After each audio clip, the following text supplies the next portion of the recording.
Have you ever wondered why life hurts sometimes? Why you had to go through heartbreak, betrayal, loss, or failure? It's easy to ask, why me? But here's the truth. Your pain is not pointless. Your pain has a purpose.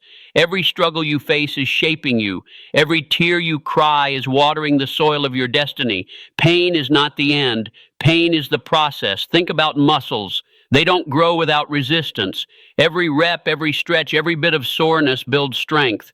Your faith, your character, your resilience, they grow the same way. Some of the strongest people you know, they didn't get there by living easy lives. They were forged in fire. They turned their pain into power. Joseph was betrayed by his own brothers, sold into slavery, thrown into prison for a crime he didn't commit. But every painful season was preparing him to stand in the palace, to save a nation in famine. Your story may feel broken right now, but broken pieces still build beautiful things. Pain has a way of preparing you for what comfort never could. The question is not, why am I in pain? The question is, what is my pain producing? Maybe it's producing empathy, so you can comfort someone else. Maybe it's producing patience, so you can handle bigger blessings. Maybe it's producing strength. So when life shakes you, you won't collapse. Don't despise the pain. Don't waste the lesson. Every scar tells a story of survival. Every wound can become a weapon. So if you're hurting right now, don't give up. Don't let pain make you bitter. Let it make you better, because your pain is not the end of the story. It is the beginning of your purpose. What if the very thing you're frustrated about, the unanswered prayer, the closed door, the waiting season, is the very thing God is using to prepare you for the blessing you've been asking for? Sometimes God delays because He's protecting you. What you think you're ready for could crush you if it came too soon. A blessing at the wrong time can feel like a burden. That's why God withholds until the timing is perfect. Think about David. He was anointed king as a teenager, but he didn't sit on the throne until years later. In the gap, he faced lions, bears, and giants. Why? Because the crown requires character. The delay wasn't rejection, it was preparation. David's private battles prepared him for his public destiny. God does the same with us. Maybe He hasn't opened that door yet because He's teaching you discipline. Maybe He hasn't released that relationship yet because He's growing your identity in Him. Maybe He hasn't brought the breakthrough yet because He's fortifying your faith. The truth is, God's delays are often disguised training grounds. He is developing the strength in you to carry what He's about to release to you. If He gave you everything you prayed for too soon, you might give up when the weight of responsibility hits. But by waiting, you'll be ready to not just receive the blessing, but sustain it. And here's something powerful. Delay refines your desires. In waiting, you discover whether you want God's will or just your own.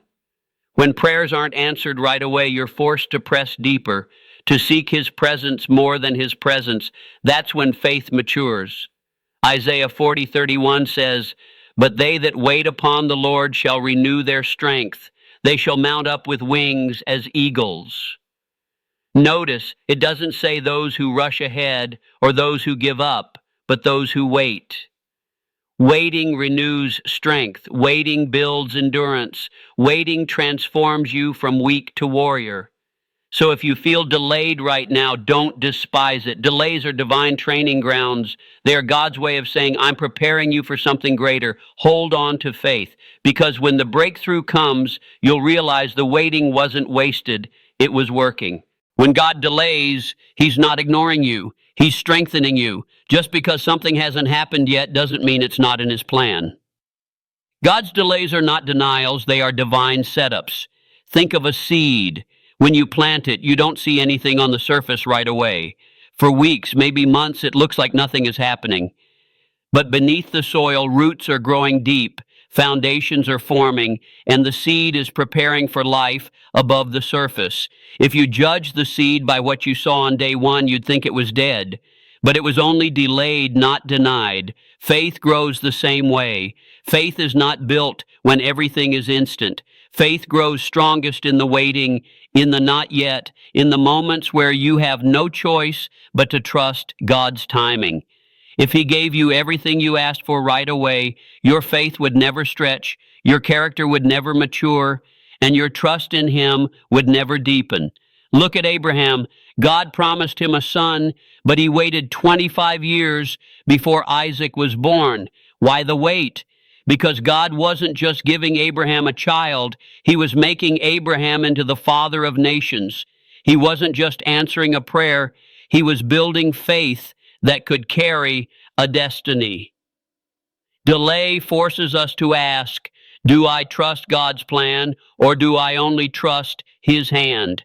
If you only trust God when he moves quickly, your faith is shallow. But if you can trust him when nothing makes sense, your faith is strong. Here's the truth. When God delays, it's never wasted time. He is developing endurance, patience, and strength within you. He's teaching you to walk by faith, not by sight. He's aligning circumstances you cannot see and preparing you for blessings you cannot yet handle. So if you're in a season of waiting, don't confuse God's silence with his absence. He is closer than you think, working deeper than you know. Trust the delay. It is shaping your faith for the future he has prepared. To train your aura to attract wealth, you must first cleanse it of the poisons that block prosperity. Fear, envy, resentment, and doubt. They cling to your energy like rust on metal, corroding your natural magnetism. Every time you tell yourself you are not enough, every time you compare yourself to another man and shrink in his shadow, you are dimming your own frequency. The first discipline of the wealthy is not to accumulate money, it is to guard their inner state.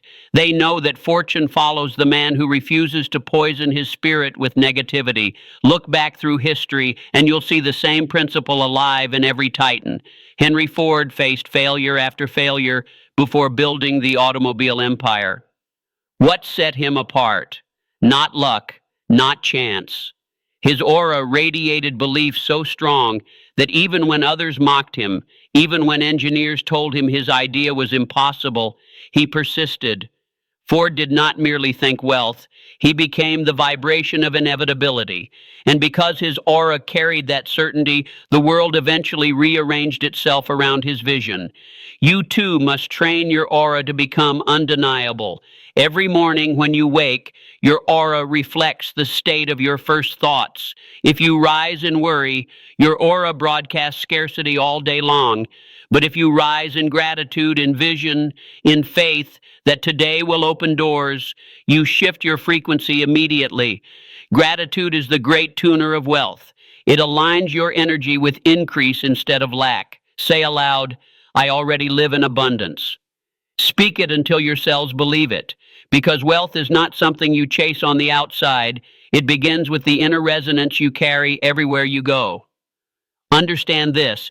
People feel your aura before they hear your words. Business partners sense your certainty or your fear. Employers notice your energy before your resume. Investors read your vibration before they read your plan. If your aura is weak, scattered, or filled with doubt, they pull away without knowing why. But if your aura radiates confidence, clarity, and wealth consciousness, they lean in. They want to be near you, to trust you, to follow your lead. That is the hidden force of prosperity, the aura that precedes your actions. Napoleon Hill called this the mastermind principle, not just aligning with others, but aligning your own inner frequency so powerfully that others harmonize with you. Imagine a tuning fork. Strike one, and another nearby begins to vibrate in resonance without being touched. That is how a trained aura works. Your wealth vibration activates prosperity in others, and together you create opportunities that could never exist alone. But here's the truth. Training your aura is not a one-time act. It is a discipline. Just as a body must be exercised, your aura must be strengthened daily. Through meditation, through gratitude, through affirmations, through decision, through service, you condition your energy to hold its frequency even when storms surround you. Because storms will come, doubt will whisper, failure will knock. The untrained aura collapses under pressure. The trained aura grows stronger in it. What if I told you wealth is not something you chase, but something you draw toward you? like a magnet pulls iron, like the sun draws planets into its orbit? What if the fortunes you dream of are already moving toward you, but waiting on a signal, a vibration, an energy radiating from your very being? That energy, that invisible field, is your aura. And the truth is this: your aura has already been broadcasting every moment of your life. It has already determined the people you meet, the opportunities you receive, and the level of wealth you live with.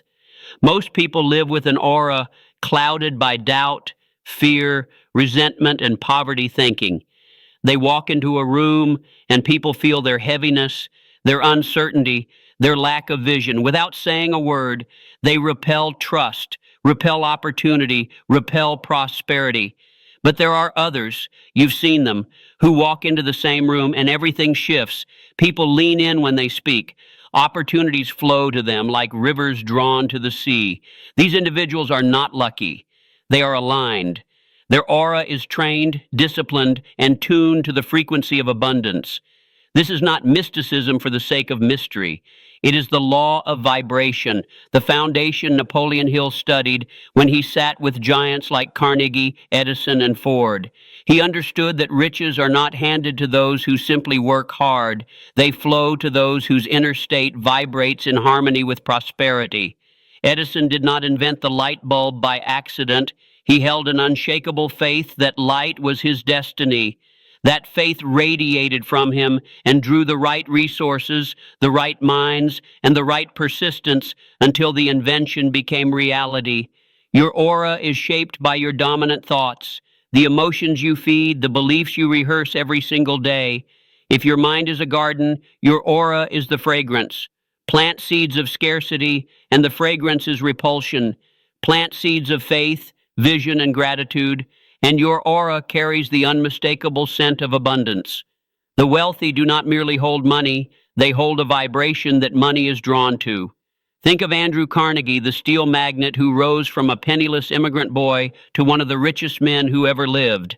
His aura was not defined by the poverty of his beginnings, but by the inner conviction that wealth was his divine right to create and expand. He trained his aura daily by focusing on vision, clarity, and service. And as Hill would later write, that aura became the field in which an empire was grown. The question is not whether your aura is broadcasting, it already is. The question is, what frequency are you on? Do you radiate certainty or hesitation? Do you vibrate gratitude or bitterness? Do you emit the energy of a man who already sees his vision fulfilled, or the static of a soul still doubting his own worth? Wealth does not respond to begging, nor to desperation. It responds to alignment. Pain feels unfair. It feels heavy. It feels endless. But pain is not a prison. It is a passage. Sometimes God allows pain to strip away what you don't need. He allows disappointment to push you toward your destiny. He allows loss to remind you of what truly matters. Nothing is wasted. Think of David. Before he became king, he faced lions, he faced giants, he faced betrayal from people he trusted, but every painful battle made him stronger for the crown. Or think about a diamond. It begins as a piece of coal, dark, ordinary, but pressure and heat transform it into something priceless. Your pain is the pressure, your struggle is the heat, but the outcome is beauty and value beyond measure. The enemy wants you to believe your pain means you're forgotten, but God says your pain means you're being prepared, prepared for influence, prepared for strength, prepared for purpose. Here's the truth. Some blessings only come after brokenness. Some callings are only birthed through suffering. Some testimonies require tests. Your pain is your story, and your story can set others free. Don't run from it. Don't numb it. Don't waste it. Let it shape you. Let it drive you. Let it remind you that even in your weakest moment, you are still moving toward destiny. So the next time pain knocks on your door, don't ask, why me? Ask, what is this teaching me? Because when the dust settles, you'll look back and see that pain was never there to destroy you. It was always there to build you. Your pain has a purpose, and that purpose is greater than anything you can imagine.